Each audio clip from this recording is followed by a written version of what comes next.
TDP అధినేత చంద్రబాబుపై మంత్రి పెద్దిరెడ్డి ఆగ్రహం వ్యక్తం చేశారు. రాష్ట్రంలో చంద్రబాబు కుట్రపూరిత రాజకీయాలు చేయాలని చూస్తున్నారని ఘాటు వ్యాఖ్యలు చేశారు. 2014లో రైతులకు రుణమాఫీ చేస్తారని మోసం చేశాడన్నారు. అంతేకాకుండా జన్మభూమి కమిటీలు వేసి ప్రజలను తప్పుదోవ పట్టించారని మండిపడ్డారు. మరోవైపు జగన్మోహన్ రెడ్డి సీఎంగా బాధ్యతలు తీసుకున్న నాటి నుంచి నేటి వరకు ఎన్నికల్లో ఇచ్చిన హామీలన్నీ నెరవేర్చారన్నారు. వైసీపీ ప్రభుత్వం ఎక్కడ కులం మతం పార్టీ అనేది చూడకుండా అర్హులైన ప్రతి ఒక్కరికి సంక్షేమ పథకాలు అందజేసినట్లు మంత్రి గుర్తు చేశారు. గర్వపడే సమయం ఇదే చెప్పి మీకు మనవి చేస్తున్నాను. ఈరోజు మనం చూస్తూ ఉన్నాం, రకరకాల కుట్రలు రాజకీయాలలో అనేక రకాల కుట్రలు చేసేది కాకుండా గతంలో 2014 నుంచి 19 దాకా 5 సంవత్సరాల్లో చంద్రబాబు నాయుడు అధికారంలోకి రాకముందు 600 హామీలు ఇచ్చాడు, 100 పేజీల మేనిఫెస్టో ఇచ్చాడు. యువకులకంతా కూడా ఇంటికి ఒక ఉద్యోగం అని చెప్పాడు. మరి మహిళలకంతా కూడా మీ రుణాలన్నీ మాఫీ అన్నాడు. మరి రైతులకంతా రైతు రుణాలు మాఫీ అన్నాడు. ఏదైనా నెరవేర్చాడు అని అడుగుతా ఉన్నాను.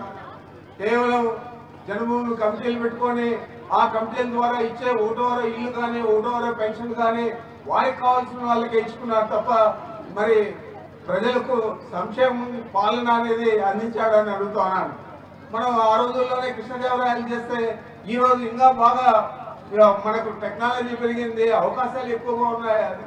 మరి మనకు అవకాశాలు ఎక్కువ ఉండేది కాకుండా మనకు అన్ని రకాల కూడా మనం చేయడానికి వీలు కల్పించే పరిస్థితి ఈరోజు ప్రభుత్వం ఉంటే మరి ఆ విధంగా చంద్రబాబు నాయుడు వారికి కావాల్సిన వారికి, వారి పార్టీ వారికి, వారి బంధువులకు వీళ్ళకు చేసుకునే పరిస్థితి గత 5 సంవత్సరాలు కూడా వారు చేస్తే 2014 నుంచి 19 దాకా 2019 నుంచి ఇప్పుడు దాకా జగన్మోహన్ రెడ్డి గారు ఏదైతే ఎన్నికల ముందు చెప్పాడో అవన్నీ తూచా తప్పకుండా 99.5% 99.5% పూర్తి చేశాడని చెప్పి మనం గర్వంగా చెప్పుకుంటా ఉన్నాం. ఈరోజు వారు ఇచ్చిన పెన్షన్లు అందరికీ ఇస్తా ఉన్నారు, ఇండ్లు అంటే అందరికీ ఇస్తా ఉన్నారు.